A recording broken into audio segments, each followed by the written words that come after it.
today, me and my son just want to chill with you and know the other side of you, outside the big business.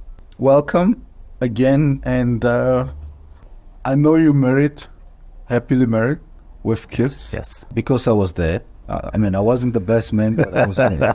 So, how do you spend time with your kids? Do you all get them together and say it's family time, or you do it in a particular way?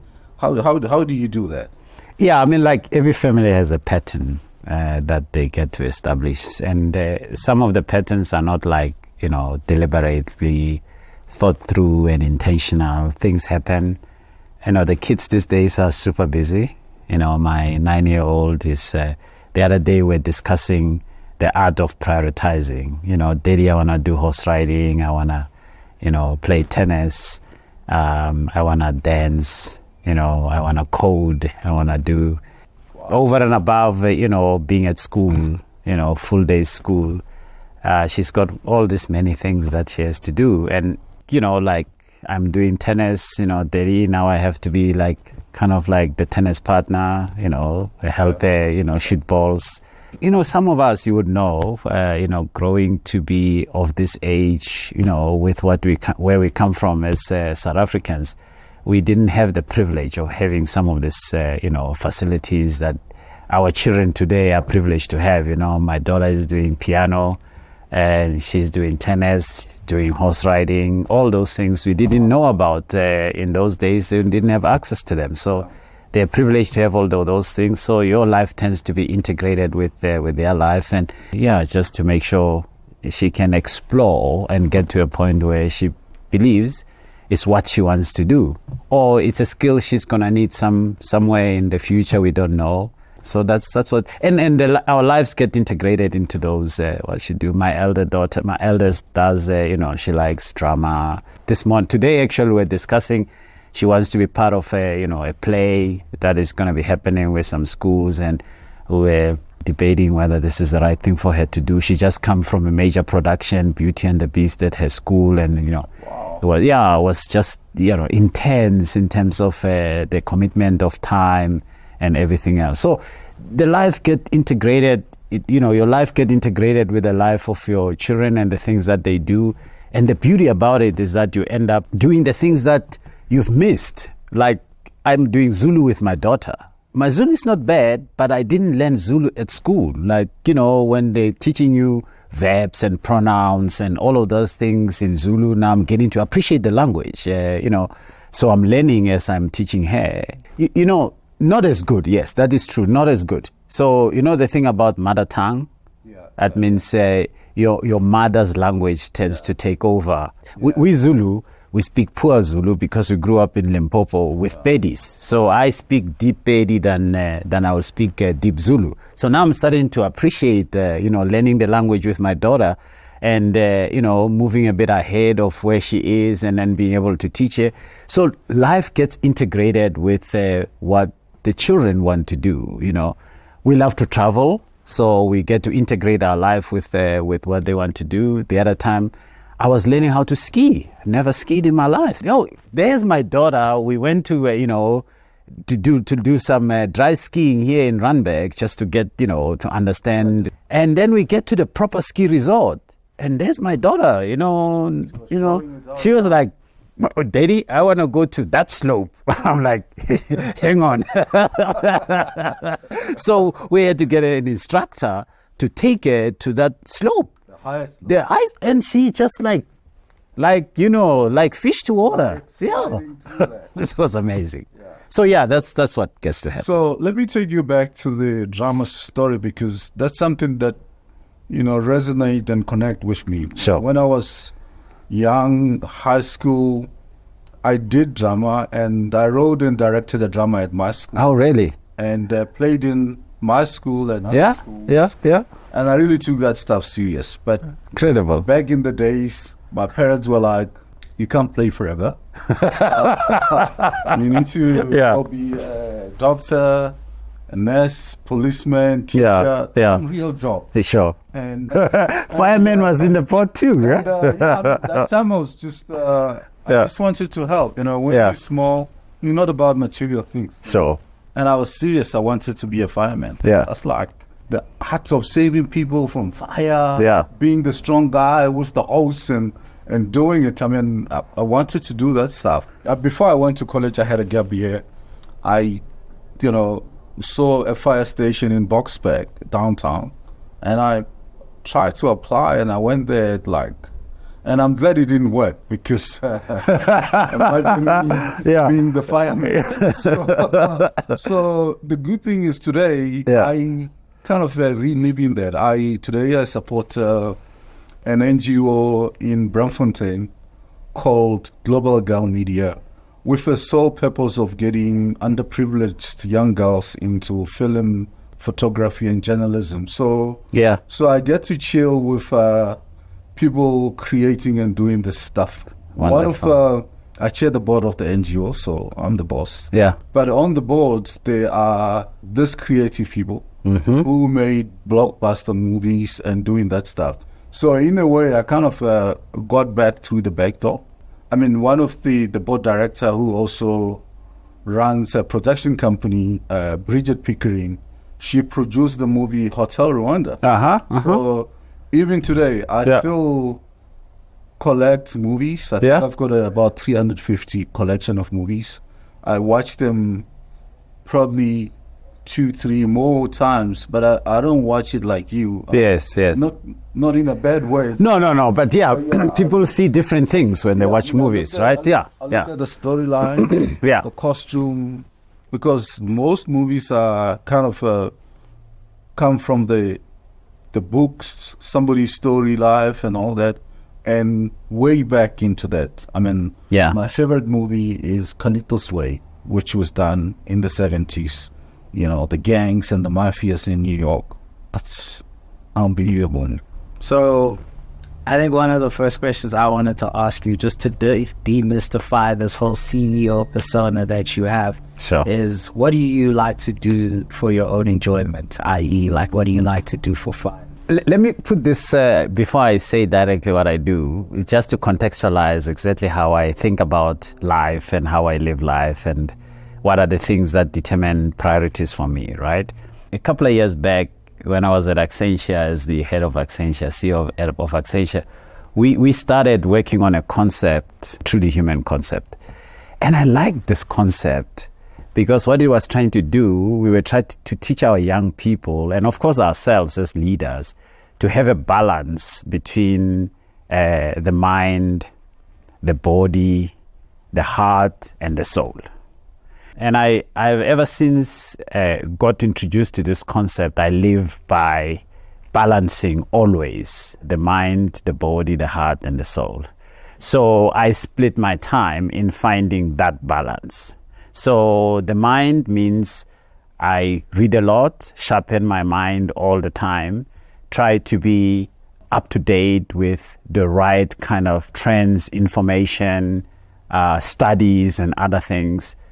And also making sure that I sleep enough to rejuvenate my brain so that it stays sharp all the time. And there's an important thing about sleep that many people underestimate. So if I told you that I deliberately spend time sleeping, people will think you're loafing around. But actually, that's the only time the brain gets to refresh. So how many hours you sleeping? Look, I attempt to do at best 7 hours. 8 hours is not practical. I try for 8 hours, but I try for 7 hours. My uncle Philip, we actually share the same initials, MP. Right. Once told me that sleeping more than 6 or 7 hours is too much. Yeah.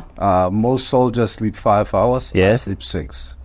Yeah. So I would like to dissuade you from that practice, because actually there's a lot of body of work and research that's been done around the value of REM, rapid eye movement, and the non-REM, which means the time when you're able to balance. Actually met the guy yes who wrote the book autographs. Yes. I'll show you them. So you'd understand what I'm talking about, right? So the difference between a person who sleeps well and a person who doesn't sleep well is that it degrades your ability to function properly from 100% to almost 60%. So it's a difference from being able to ace an exam to flunking an exam. That is how important sleep is in our lives. And also I subscribe to the concept of longevity, which means we could do things as humans that could reverse some of the lifestyle diseases that people die of if we just do the right things in terms of respecting our bodies. So this concept of truly human is quite important for me. So that's what I do for my mind. What I do for my body is I exercise. So I am a high intensity interval training kind of person. So have the gym in the house, fortunate to be able to do that. And I get 30 to 40 minutes almost every day, if I can, of exercising, almost without fail. If I can, even when I'm traveling, I'm either in the plane or I'm in a hotel room, I don't need a big space to be able to do my exercises. I use my body for the exercises, so I don't need equipment to do that. So that's the physical part, is to keep fit, is to eat well. What does that mean? I mean, you don't eat fried chicken? No. Roast beef? Are you vegetarian? No, I'm not vegetarian. You don't like meat? No, I do eat meat, but I choose the kind of meat I eat. So I hardly in our house you'll find us doing beef, for example. So we don't necessarily do beef that much. We will have maybe beef once a month or once in two months. We don't really miss it, but we do the white meats, lean meats. So we'll do lots of fish. We'll do lots of chicken. And then of course Ostrich? No, I'm not an ostrich guy. But yeah, we try to eat very well. So I am very particular about what I eat. I don't do fizzy drinks. I don't do alcohol. I don't do sugars, and I do very little salt. So I don't do table salt. So I am very particular about what I eat. So my breakfast is very particular. So there's a program I've subscribed to. It's called V-Shred. So it's an exercise program, and what the guy has done is worked out menus that connects with the exercises, high intensity interval training exercises that it does. So I have menus designed for my breakfast, for my snacks, mid-morning snack, for my lunch, for my afternoon snack, for my dinner. And so at home they will buy and cook those meals for me. They're not necessarily a diet. I don't subscribe to diets because... So this is just for you? Yeah, for the family. No, family. Whoever wants to... Are they forced to eat? No, not forced. No, all by choice. Fortunately, my wife and I subscribe to the same concept and principles. We exercise together. We decide what we eat. So we spend quite a lot of time together. So... besides the fact that she has a very busy job as a CEO of a digital bank, we get to connect around the exercise, and we get to connect around some common interests as well that we have developed in the last couple of years, which we've always wanted to do, but we've postponed. Now we're doing that together. And of course, Mahlatse asked, what do I do? Over and above, trying to get the balance between the body, the mind, the soul, and the heart. Heart is all about, connecting. It's about connecting with family. It's connecting with friends. It gives you that sense of I'm alive, I'm human, I'm loved, I love. I give, they take, and I take, they give. That kind of a balance. And honestly, no one can tell me what the soul is yet. But the soul is about when all of these things are connected and you are living a purposeful life that is rich with all of the things that I've mentioned, then you have connected with what is called the soul. I mean, you're kind of touching something that's very interesting for me. I do a lot of public speaking, and often people ask me, your company, what do you guys do? And I try to simplify it and say, we fix broken hearts. Yes, physical hearts, right? Yeah. Yeah, been to your operation. Yes, absolutely. Yeah, so that's how I spend my time, right? I spend the time connecting the heart, the body, the mind, and the soul. And so that's literally how I get to do the balance, right? So I read, I exercise, I play hard, play my golf. I follow, certain sporting activities and codes that we like. We like tennis. I like watch golf. We like to travel sometimes to go watch tennis. My daughter is really quite big into tennis. We spend time together watching movies. We love movies in the family as well. So we do some, quality time in specifically as a person who really has seen the value of education.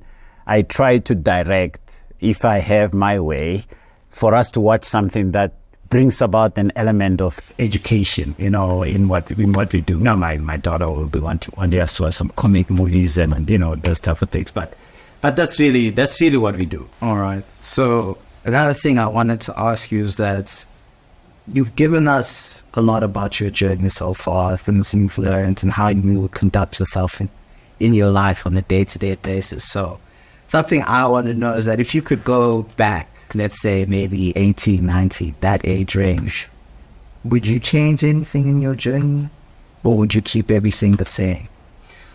Just a couple of days, I was having this discussion with a guy, reflecting on that. So let me say I would change nothing.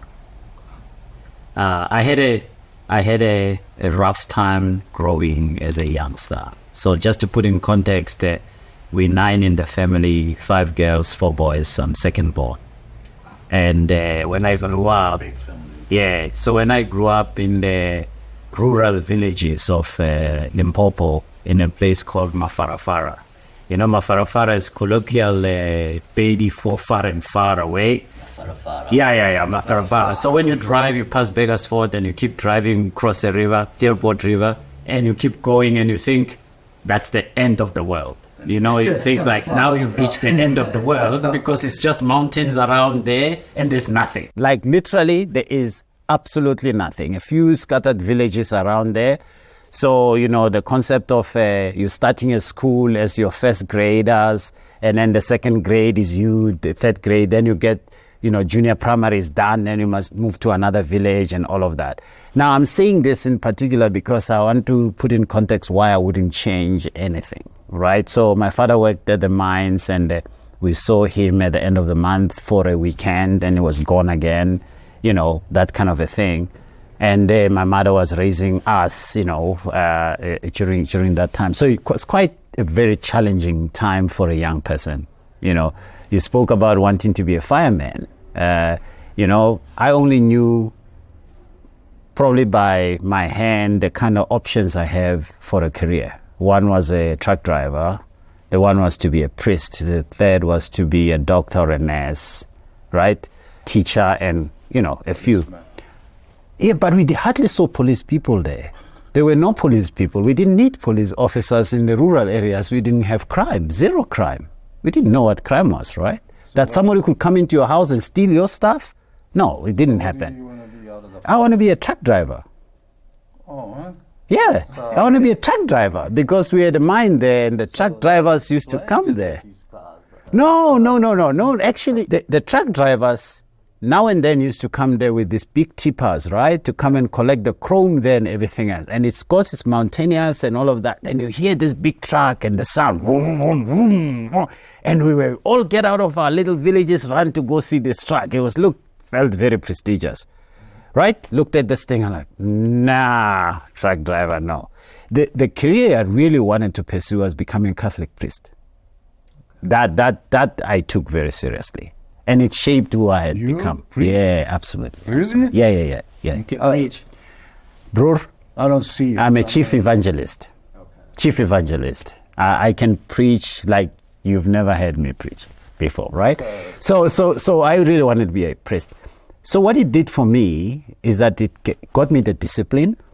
So no drinking, not doing funny things around girls, because celibacy, you had to be celibate when you about Holy Communion. Yeah. But I used to say the layman's mass. So at a very young age, the priest will come to our village only once a month, one Sunday in a month.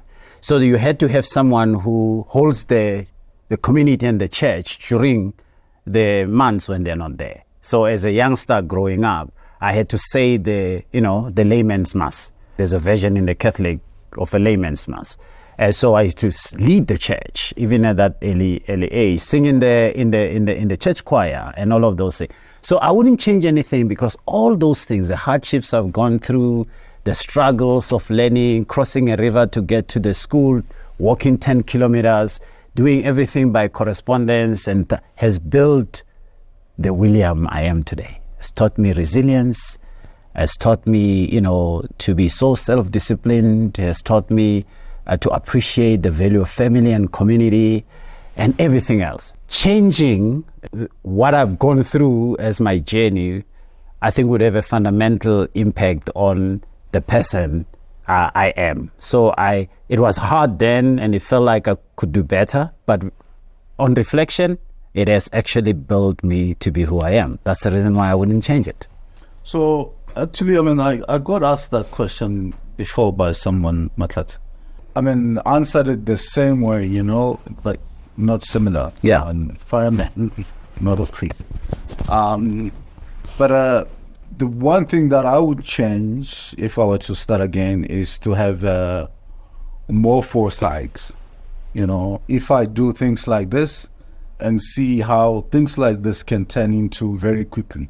Because sometimes you get into stuff, you don't see the bigger picture. Yeah. You just go with it. Yeah. Because when I look back, I should have had more foresight, although I had it already compared to my peers. Sound like direct marketing, but it's, I would love more foresight. All right. So since, you're saying you wouldn't change anything, and everything you've went through made you who you are today, and that's probably, not even probably, it is 100% true for everyone in the world. You're a product of your environment. That's right. Yeah. To make you. That's right. So, Yeah. If you were to go back and to meet your 10-year-old self, yeah, what do you think he would say? Plus, I'm judging your 10-year-old self was probably, I'm going to be a priest. You're not a priest. Yes. So, yes. If you were to meet yourself at 10 years old, what do you think 10-year-old you would say? Yeah, my 10-year-old version at that time, with everything that I have explained, looking back, there's something that I think sometimes we underestimate. When you are in a situation that one was in, and you set yourself a goal and an ambition, like the ones I've set myself, and then you achieve them, sometimes you don't quite appreciate the enormity of the achievement. So I really would want to educate my younger version at the time to just, I think as Peter said, reflective about what it has taken to get there. So we sometimes joke with my wife, because we didn't grow in the same places, but our upbringing is pretty much the same, where she grew up and what she's been doing, and to survive and what I have done. And when we look back, we're like, there are people in their careers today, we look at them and they're multi-billionaires, they're this and that and that. Actually, in the context of where we come from, we're multi-billionaires. We have achieved what no one can ever imagine a young person, that kind of circumstance, can do the things that we have done. And I'm using multi-billionaire just to contextualize the size of their struggle and their achievement, so people get to understand what I'm talking about, right? It's not, so it's just to use it as a contextual thing. Because when you have nothing, when you beg to get to school, when you struggle with almost everything, and to be able to set yourself a vision that says, this is who I want to be when I'm this age, and you work towards it, then you achieve it. Like, if you can imagine a young 10-year-old William in Mafarafara dreaming to be a CEO in a multinational global Accenture business, people will say, you are just a dreamer, go to sleep. You know what I mean? You'll never achieve it. Go back to work. Yeah, go back to playing. This is unachievable for you. How do you move from Mafarafara, where there's no electricity, there is nothing, and you think you could be on a global stage in Chicago, at the Silicon Valley, talking to, Elon Musk, or talking to, Bill Gates, or those type. It's a dream. You will never be able to achieve it.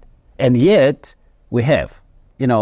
My 10-year-old version would look at this and I think will say, wow, I didn't think it could be possible. And I'm glad you didn't pick a truck driver. And I'm glad you didn't pick, being a priest. I contextualize it though in another way. I say, potentially, if I'd become a priest, maybe I would be a pope today. With my drive, the energy, the everything else, maybe I would have ascended to the echelons of the highest level of the Catholic Church, which is being a pope.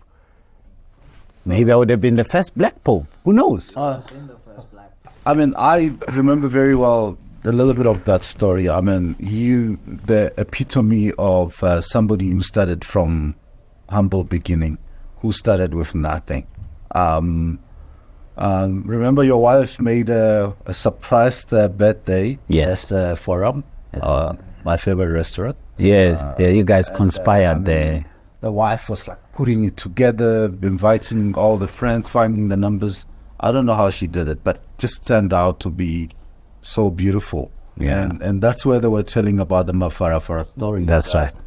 You have to stop and reflect and celebrate a little bit. If you come from the humble beginning that you came from, I was just touched because they were telling the story, not him. You've achieved a lot. You should be looking up to the sky every day and be very thankful for what you've done. And I am, Peter. We are very grateful. We are. And I think you should be doing probably motivational speeches about this because people take this for granted that it's given. It's not. All right. So something else I'd like to ask you is that what do you think people should know about you that you did if you're going to know about Chori? I have a lot of passions. And I have a lot of, I am quite ambitious. And the one thing that I want people to know, which I don't think they probably would know today, is that I think we underestimate the power we have as individuals about making the change we want to see in society, in ourselves, and in the country and in the continent. I have, over the years, been thinking quite deep about this thing and say, we all talk about this thing, like, you look at the continent of Africa and you say, it's got such a potential. But that's where we stop. We don't quite go beyond and say, it's got a potential. What is my role in ushering that potential? You look at South Africa, we have potholes, we're crying about load shedding and everything. And then we stop and say, load shedding, and then we go into our shells or we go into our other things. And tomorrow we talk about the same thing. Yeah. So I set myself a challenge that says, what role can I play in going beyond just the talk? What role can I play in just going beyond the talk? And there are a lot more people that talk about this thing. Right now, where we sit, we are facing a very important time in our lives and in our country. And I can tell you right now, I don't have the ambitions to be a president. And I'm not running for office. Okay. And I'm not going to be a politician. I'm a business person. Yes. But I do believe that I'm staying in my lane, but I believe that there are things we can do that can impact our society and our continent in a big way. Yes. So there are 4 things that I'm working on that I believe are super critical for us to be able to do. If we think about it, the power of digital. You talk a little bit about it, right? I'm a student. That's right. That's right. He's teaching me. That's right.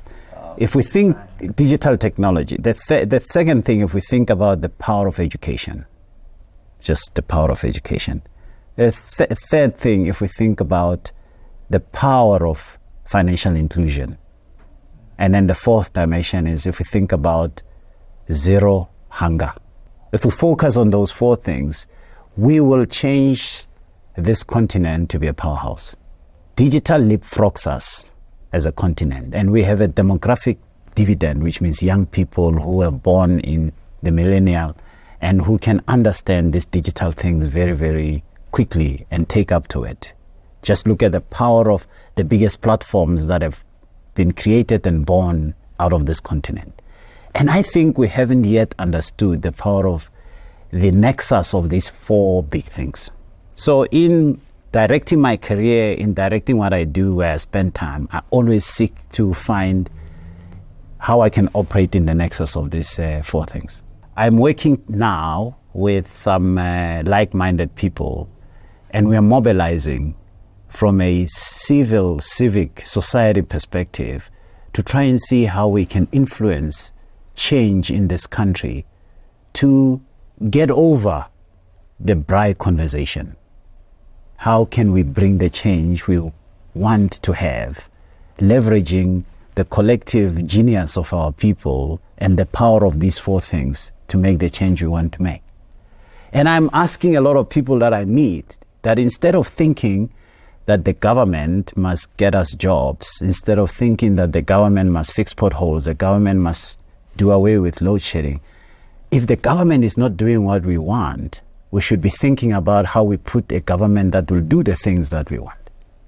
And people think this is impossible, a concept to achieve and to get to. And then I quickly tell the people that what we don't realize is actually governments are put in place by me, you and everyone else. But we've gotten to the point where we have surrendered. And this surrender is something that irks me so much. Yeah. And that's what a lot of people don't know. That it irks me to a point, I want to get up and do something about it, but sticking to what I know and working with people of like minds to start by asking, very simple thing. And I'm a chief consultant, like I said, a chief evangelist, right? So I like to contextualize things. So I'm going to contextualize something for you to understand. I have a thing called Davis. It's not a person. It's just an acronym that makes things seem very simple. No. What do we need to make sure we can achieve the dream that we all have of a country that works well, of a continent that works well? What do we need? Right? We need a collective power of our dollars. That's the D for Davis. Okay. We need the collective power of our dollars. All right. We do not need some foreign people to come here, give us money and everything else. If we collectively use the buying power we have, we will have enough dollars to create the movement and the motion we want and the change we want. The A is activism, right? If we all active and we are conscious of the things we want to achieve and we collectively work towards that goal, we are not surrendered. We haven't surrendered our democracy to someone. We haven't surrendered our job creation to someone. We haven't surrendered the lack of power to someone. The V is, it's a democratic continent and democratic country. So if we don't like the people in power, we just vote them out and vote the right people in. Do you have any comments, any questions to ask? Because up until now we've been, bombarding you with questions, even compliments. Do you have any? Yeah, look, I started by, really reflecting on what you are doing. And I think this is part of the activism that I'm talking about. Yeah. It's demystifying because I say that we don't tell enough of our successes as Black people. We are waiting for somebody to write the book about us instead of us writing the book about ourselves. So our children read a history book that's written by someone about us, not written by us, right? Yeah. And invariably the context is going to be different. when somebody writes the history about you, Peter, because you can write a better story. Our children are now growing to have role models that are unrealistic. And they beginning to believe that's the way and that's the thing they have to look at, from social media and everything else, because we are just absent in telling our stories. And what you are doing here is addressing that need. And so I applaud you for, taking time out of your busy schedule to do this, so we can begin to tell the stories that need to be told to create the right role modeling that is required for our children. So what you're really saying is, by giving CEOs like you airtime, telling your stories that's a good thing. I think it's a compliment that you're giving me and That's correct. That's correct. That's correct. Yeah. That's correct. Any questions? That's a compliment. Any questions that you have for us, especially, for him? Yeah, you always have to start small, but with a big picture. So I would like to understand where you guys aiming to go with this, because I really like it. So I'm hoping that you have quite a big picture and a, blow your mind kind of a goal. You take a first step of it. So far, my picture of this whole thing, where it can go, is that overall, I would like for it to add value to the people who watch us. They learn lessons. They go away from watching us speak to people like you, having learned something new and knowing that life isn't just a one-way road. There's always different ways you can do something. Right. So basically what I'm saying is that it's the value that I hope that we are able to create for people down the line, so that they can look at us and be able to say, okay, we can do this. You can be a CEO, but you can also be something else. That's right. And the road to being a CEO isn't just one road either. That's right. There's many roads to it. We just have to go about which road suits you the best. For me, just to add to what he's saying is, there's a third way, and this is the third way. It's not so much about us. I think probably, this has got a longevity. I think 15 years down the line, we'll be doing this, having fun. I think I found a way to spend time with my son in a way that is telling the stories that may not be told, about how you chill, how you relax. And that's very important, because I think CEOs are kind of like actors, They get a script to go speak on stage and follow the script and all that. And this is off the script, off the clock, stuff that people don't get to see. If we can amplify this for 10, 15 years about the stories, I will have done my job here, and I know I'll be thanked in heaven. So just showing people that CEOs are human after all. So excellent. Thank you very much for joining the show. Thank you. And all the best with your new adventure. Thank you. Thank you. Thank you.